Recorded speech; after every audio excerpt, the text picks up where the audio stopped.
Assalamualaikum warahmatullahi wabarakatuh. Halo Sobat Assalam, selamat datang kembali di Podcast Qur'ani Assalam. Bersama saya Daniel Habri Arsi yang akan menemani kalian dalam podcast episode kali ini. Nah, pada episode ketiga ini kita kedatangan tamu yang spesial nih. Seorang dokter muda di Fakultas Kedokteran Universitas Airlangga. Beliau adalah Mas Haq El-Haq Zamzam Multazam. Nah, langsung saja mari kita kenal dulu terlebih dahulu ya. Assalamualaikum Mas Zamzam. Waalaikumsalam. Nah, apa kabar Mas? Alhamdulillah luar biasa. Alhamdulillah luar biasa. Allahu Akbar. Oke. Untuk kesibukan saat ini sedang apa Mas? Sedang apa ya? Sedang ini podcast. Oh, ya, sekarang koas DM1 lagi stase surat.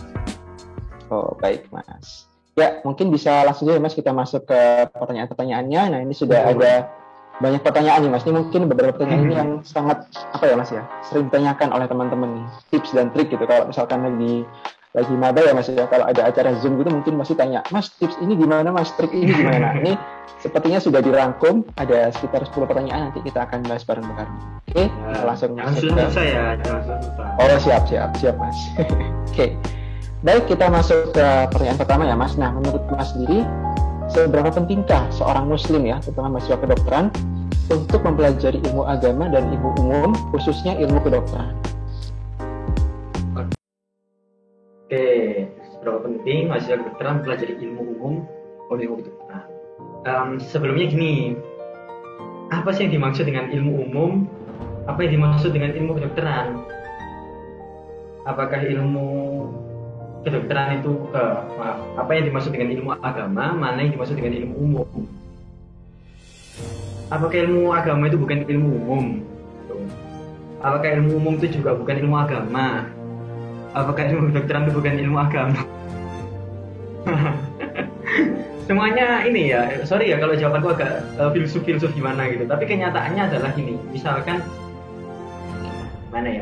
gini, ilmu agama itu definisinya apa? Ilmu yang mendekatkan diri kita kepada Allah Subhanahu wa taala. Berarti ilmu kedokteran ilmu agama kan gitu. Jatuhnya kayak gitu ya. Nah, makanya pertama kita harus samakan frekuensi dulu. Gitu. Dan di situ juga perlu yang namanya kita itu kadang-kadang tidak perlu mengkotak-kotakkan antara ini agama, ini non-agama. Padahal ketika kita belajar kedokteran itu ditujukan untuk mendekatkan diri kepada Allah dan ternyata itu berhasil membuat kita lebih bersyukur, membuat kita lebih ini, maka ya itu berarti bisa jadi ilmu agama. Nah, tapi di sini mungkin konteksnya ilmu agama itu yang pokoknya ada 3 itu ya, akidah, akhlak, kemudian fikih gitu.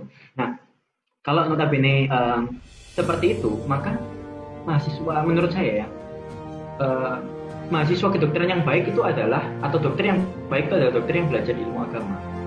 Dan muslim yang baik itu adalah muslim yang belajar ilmu di bidangnya. Karena apa? Mungkin kita pernah dengar ya, ada belajar hadis tolabul ilmi faridotun ala kulli muslimin wal muslimat. Kalau katanya dulu sih, katanya guru agama saya ya, fardo itu maksudnya fardu ain. Kalau untuk ilmu agama itu tadi akidah, akhlak, fikih itu fardu ain. Terus kalau ilmu umum itu fardu kifayah, katanya gitu dulu. Tapi pelan-pelan saya mulai tambah belajar ya. Terus saya mulai mikir gini, misalnya nih belajar ilmu kedokteran itu fardu kifayah, berarti nanti udahlah nggak apa-apa, yang penting kan ada yang mewakili. Kalau aku seangkatan sama Daniel Habri, berarti ilmu agama itu fardu kifayah, udahlah aku nggak usah lah, nanti kan Daniel Habri yang mewakili. Ya nggak bisa gitu Ferguson ya. Misalkan sholat jenazah hukumnya fardu kifayah, terus kita sama-sama berangkat nih untuk sholat jenazah. Lah terus kita di tengah jalan kita mikir, nggak apa-apa wes diwakili, atau ya udah diwakilin sama dia kan, tetangga yang sebelah. Akhirnya mundur semua, nggak ada yang disolat, nggak ada yang nyolati nanti jenazahnya. Nah itulah teman-teman, kalau misalkan kita yang fardu kifayah adalah ketika anak SMA hukumnya apa, belajar ilmu kedokteran, ya fardu kifayah. Lah kalau anak kedokteran belajar ilmu kedokteran, kalau saya diajari guru saya ya, itu fardu ain. Itu kalau secara bicara hukum ini dari guru saya seperti itu ya, ada rujukan kitabnya juga.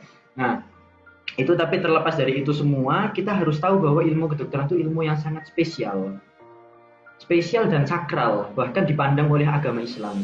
Ulama-ulama kita kayak misalkan Imam Syafi'i juga memesankan bahwa sepertiga dari ilmu itu adalah ilmu kedokteran. Nah, sampai gitu disampaikan. Nah, kenapa seperti itu memang dipandang spesial ya, ilmu kedokteran itu, maaf ya panjang lebar nggak apa-apa kan.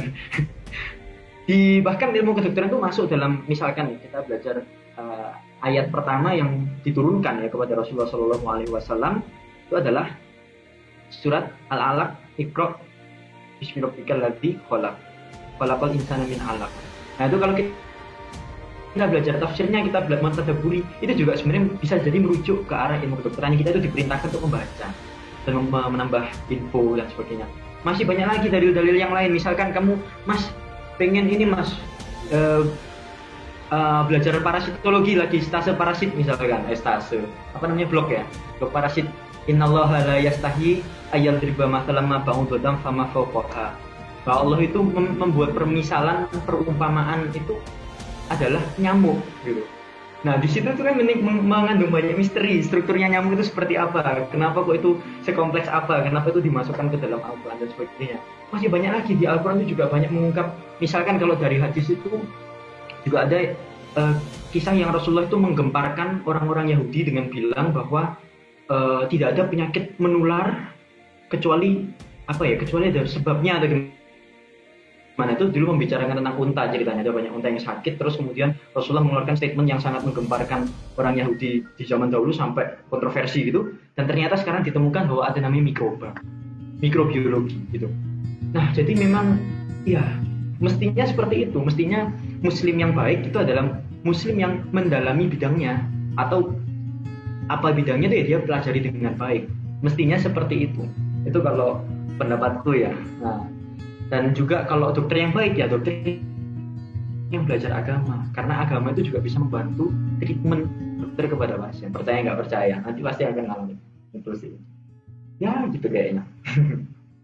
Baik Mas, jadi tadi sempat disebutkan juga bahwa ilmu kedokteran ini adalah suatu ilmu yang spesial ya Mas, dan juga tentunya ilmu agama ini merupakan kewajiban Mas ya bagi setiap muslim untuk belajar ilmu agama, bagaimana dia bisa mengetahui cara untuk bisa mendekatkan diri kepada Allah. Nah, dalam kita proses menuntut ilmu ya Mas, itu kan kadang ada banyak rintangan, ada banyak godaan. Karena kalau kita tuh semakin tinggi kita mendaki itu semakin kencang Mas angin yang menerpai. Nah, tentunya diperlukan satu niat ya Mas, niat yang bagaimana sih Mas, niat yang benar dalam kita menuntut ilmu. Nah, notabene ilmu kedokteran ya Mas ya, karena kan prosesnya ini panjang gitu kan. Bahkan kalau kita di kuliah itu diajarkan lifelong learning gitu, belajar sepanjang hayat. Nah, kalau misalkan belajar ini saja sepanjang hayat, nah itu kan kalau misalkan niat dari awalnya itu kurang benar, atau mungkin niatnya itu bisa dibilang salah begitu kan eman-eman ya Mas. Nah, kalau dari Mas Daniel sendiri kira-kira gimana sih Mas niat yang benar dalam menuntut ilmu itu, dan bagaimana cara kita saat di tengah jalan tuh kita bisa menjaga niat yang benar tersebut Mas? Iya, ini pertanyaannya gampang dijawab tapi susah diterapkan. Nggak apa-apa, tak coba aja. Jadi memang ya kalau ditanya niat yang benar tuh yang kayak gimana, sudah jelas jawabannya niat lillahi ta'ala. Untuk praktiknya sendiri, disitulah yang perlu banyak latihan ya kan. Ya, niat itu pasti apa tujuan kita dari belajar itu sebenarnya.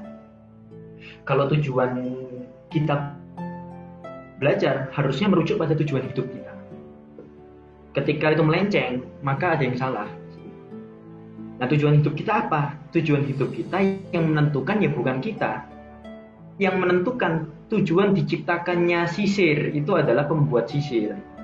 Tujuan diciptakannya kambing itu yang tahu ya bukan kambingnya, tapi pembuat kambing. Ya, tujuan diciptakannya stetoskop, yang tahu nggak mungkin stetoskopnya dong. Nah, begitulah dengan kita, tujuan hidup kita yang tahu sebenarnya bukan kita, tapi Allah Subhanahu wa Ta'ala.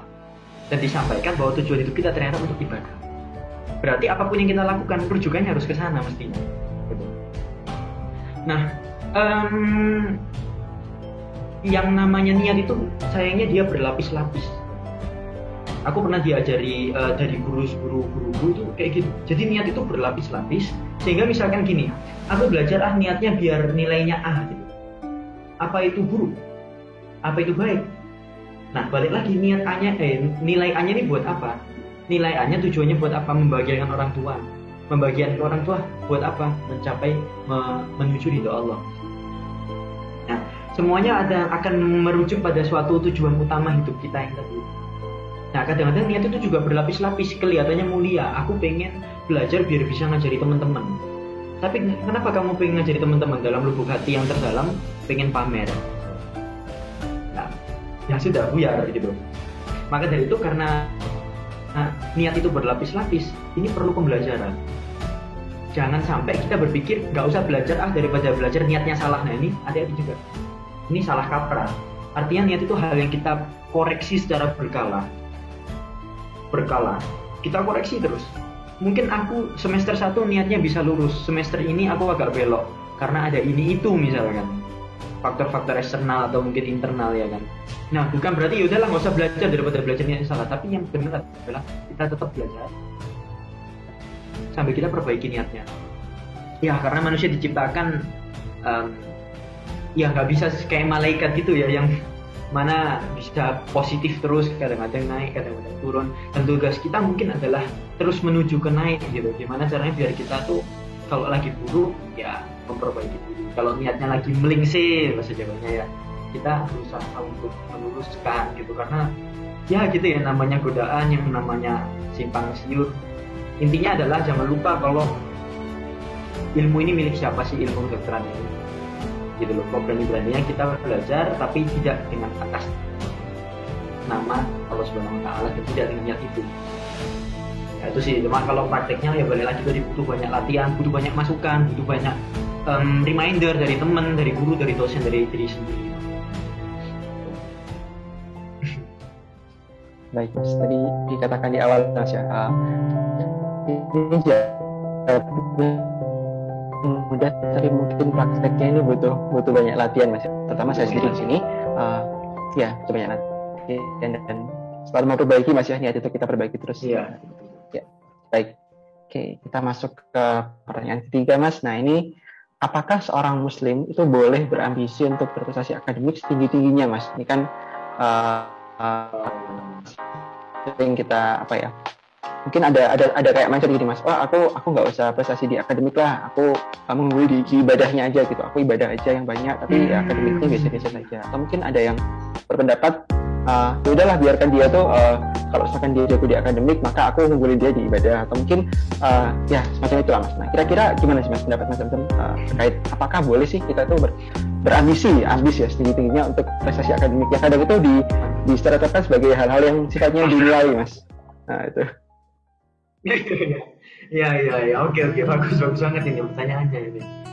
Apakah boleh ambis gitu ya, ringkasannya ya? Apa boleh ambis? Ya mau jawaban singkat atau jawaban panjang? Kalau jawaban singkat ya boleh gitu. Kalau jawaban singkat aku bilang boleh. Kalau jawaban panjang ya tergantung gitu ya. Nah, gini. Pertama gini dulu, di cross check. Ambis itu ya mencapai prestasi setinggi-tingginya itu kamu jadikan tujuan apa kamu jadikan jalan? Ya. Kamu jadikan tujuan atau jalan, wasilah atau goyah. Jadi balik lagi, kalau misalkan ambis prestasi tinggi itu menjadi tujuan kamu, ya sorry to say, buat apa? Buat apa punya prestasi gitu, buat apa? Terus kenapa gitu? Misalkan kamu terus menang juara 1 anatomi internasional, terus kenapa? Apa gitu maknanya, apa dampaknya kan gitu. Nah balik lagi, itu kalau jadi tujuan. Ketika prestasi ini menjadi jalan, misalkan aku pengen juara 1 anatomi internasional, agar apa? Agar kalau aku berdakwah itu aku lebih didengar. Misalkan begini kan keren ya. Agar aku pengen juara 1 internasional agar membahagiakan orang tua, biar orang tua bangga sama aku, biar nanti ridho Allah, ridho walidain, ridho orang tua ya kan. Intinya semua itu balik lagi, ini tuh menjadi jalan atau menjadi wasilah atau menjadi tujuan. Ketika itu menjadi tujuan ya menurutku ya agak kurang worth it untuk diperjuangkan gitu. Tapi dia bisa menjadi jalan untuk kita beribadah, jalan untuk, kan gini ya, masalahnya adalah cara orang untuk bukan masalah, maksudku orang itu kan cara jalan ninjanya itu kan macam-macam ya, jalan ninjanya. untuk mencapai ridho Allah itu jalan ninjanya macam-macam. Ada yang orang sholatnya sehari semalam gitu mungkin, ada orang yang ahli puasa, ada orang yang suka berbagi ilmu menjadi guru, ada orang yang jadi dokter menolong pasien dengan gratis, ada orang yang mau berprestasi untuk membanggakan umat muslim misalkan. Nah itu juga harus kita pikirkan. Kita jangan cuma mikir individu, aku butuh nggak ya berprestasi atau enggak, aku ini nggak ya, tapi coba pikirkan secara komunal, secara komunitas muslim. Komunitas muslim itu butuh orang berprestasi untuk dijadikan wajah, untuk dijadikan apa istilahnya bukan framing, untuk dijadikan identitas. Bayangkan ya misalkan ya sekarang kan ya yang namanya zaman ya udah bolak-balik zaman kalau katanya saya Jawa ya. Wajah Islam sekarang dicerminkan oleh macam-macam, ada yang baik, ada yang notabene kurang baik seperti itu. Itu kan sangat disayangkan gitu. Iman sekali, padahal Islam nggak pernah mengajarkan seperti itu, tapi pelakunya seperti itu. Nah, itu kan artinya adalah tugas kita semua sebagai umat muslim. Salah satunya adalah bagaimana membuat citra Islam ini menjadi baik, dan salah satunya caranya ya dengan berprestasi sebenarnya. Iya enggak? Kalau misalkan ternyata orang-orang yang berprestasi, orang-orang yang juara dunia itu ternyata orang muslim, bangga kita gitu. Dan orang-orang saudara-saudara kita yang mungkin non muslim juga lebih kagum, lebih ini sama kita, look up gitu. Orang-orang muslim keren ya. Nah, itu juga jangan lupa jangan diabaikan. Jangan cuma kita mikirin diri kita sendiri, aku butuh nggak ya nilai A, aku butuh nggak ya juara anatomi, bukan soal itu aja. Kita berpikir secara komunal, kita lebih luas lagi. Jadi menurutku ya, kalau kamu mau memilih untuk nggak ambis dalam hal prestasi akademik, ya itu pilihanmu, it's your choice. Tapi kalau kamu mau mengambil jalan ninja ini, ya aku sangat mendukung dan mendoakan. Kita semua saling mendoakan dan semoga kamu sukses di sana, karena itu insya Allah jalan yang bagus ya. Artinya kalau pokoknya banyaklah peluang kebaikan ya yang bisa didapatkan kalau kita itu berprestasi. Itu menurutku kayak gitu. Ada lagi nggak ya? Ya kira-kira kayak gitu sih intinya. Oke, siap Mas. Tadi sudah jelaskan yang versi panjangnya nih Mas ya. Jadi kalau versi singkatnya, boleh nggak sih ambis dalam hal ilmu akademik? Jawabannya boleh. Nah, untuk alasannya nanti teman-teman mungkin bisa replay video ini beberapa menit ke belakang ya untuk melihat jawaban panjangnya gitu. Oke. Boleh. Baik. Nah, kita lanjut lagi Mas. Nah ini ada pertanyaan nih Mas. Ini bagaimana strategi ya agar mudah dalam memahami ilmu, baik itu ilmu agama maupun ilmu akademik gitu. Strategi yang baik ya dalam memahami ilmu ya. Oke. Kalau misalkan tips and trick untuk bagaimana cara belajar anatomi, apa udah sering ya di webinar ya udah. Aku ganti versi ini karena berhubung asalam yang podcast ini. Ya dikatakan bahwa al ilmu nurun gitu. Kalau dulu guyonanku sama teman-temanku, ilmu nurun berarti nurun dari bapaknya ke anaknya. Pasti aku gitu. Nurun artinya cahaya. Jadi bahwa ilmu itu kan pelita cahaya. Maka gimana caranya strategi dalam menuntut ilmu? Ya kita harus jadi orang yang bercahaya gitu. Gampang-gampangannya. Artinya apa sih maksudnya? Kok bahasanya terlalu metafora? Ya maksudnya gini. Kamu gimana? Mau mendefinisikan belajar yang sukses itu seperti apa? Apakah belajar yang sukses, yang strategis itu adalah belajar yang dalam waktu 1 jam bisa membaca 50 halaman atlas, atau belajar yang sukses itu adalah menghafalkan dosis obat anti hipertensi dalam waktu 5 detik, atau kamu bisa mencapai konsolidasi memori jangka panjang dalam 50 tahun ke depan, atau apa definisi sukses itu, dan definisi belajar yang strategis itu.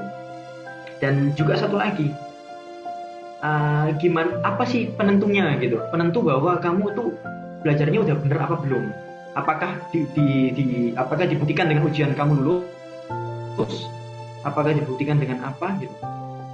Nah itu semua pertanyaan-pertanyaan yang kita sering pelajari ya. Maksudnya gini, kita sering berusaha untuk mencari tips and trick belajar, gimana caranya agar cepat nancep, gimana caranya agar ini. Sementara itu semua adalah pertanyaan how, bagaimana. Sedangkan ada satu pertanyaan yang sering kali kita lupakan, yaitu who, siapa? Siapakah yang menentukan kita bisa belajar dan dapat ilmu itu? Siapakah yang menentukan ilmu itu bisa meresap ke dalam otak kita, ke dalam lubuk hati kita, ke dalam hipokampus, ya kan? Siapa yang menentukan semua itu? Apakah cara belajar kita? Apakah metode? Apakah misalkan siklus sirkadian, jam tidur atau apa? Siapa? Kalau pertanyaan siapa, jawabannya tetap sama.